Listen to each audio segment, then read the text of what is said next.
દ્વારકામાં ચાલી રહેલી બુલડોઝર કાર્યવાહી પર કિસાન કોંગ્રેસના અધ્યક્ષ નેતા પાલ આંબલિયાએ સવાલ ઉઠાવ્યા। આ સાથે જ ભાજપના નેતાઓ સરકારી જમીન પર દબાણ કરતા હોવાનો આરોપ લગાવ્યો।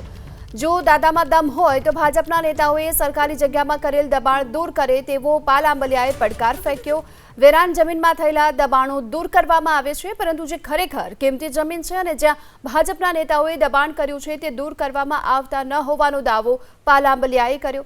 પહેલા ભાજપના નેતાઓએ કરેલા દબાણ દૂર કરો, પછી ધાર્મિક સ્થળોને ટાર્ગેટ કરવાની પણ વાત કરી।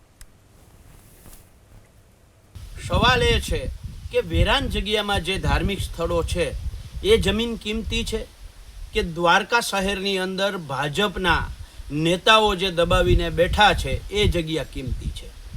દ્વારકા શહેરની અંદર જ્યાં 1 ફૂટ કે 1 વારનો ભાવ લાખો રૂપિયા જે છે એ જમીન ભાજપના નેતાઓની દુકાનો છે, ભાજપના નેતાઓની ઓફિસો છે, ભાજપના નેતાઓના બંગલાઓ છે, ભાજપના નેતાઓની હોટલો છે, ભાજપના નેતાના હોટલના પાર્કિંગો છે।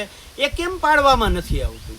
ત્યાં એ સરકારી જગ્યા કેમ આ દાદાના બુલડોઝર જે ફેરવે છે એમને કેમ નથી દેખાતી?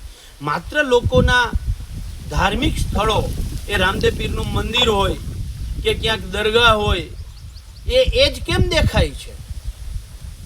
ધર્મ, લોકોની આસ્થા સાથે જો સરકારી જગ્યાની કિંમત જ મહત્વની હોય, સરકારી જગ્યા જ મહત્વની હોય, તો દ્વારકા શહેરની અંદર ભાજપના નેતાઓની ઓફિસો, દુકાનો, બંગલાઓ, પાર્કિંગો, હોટલો બધું જ ગેરકાયદેસર છે, સરકારી જમીન ઉપર છે, એને કેમ પાડવામાં નથી આવતું? માત્ર અને માત્ર ધર્મ સાથે ખિલવાડ કરવો આ જ ભાજપની રમત છે।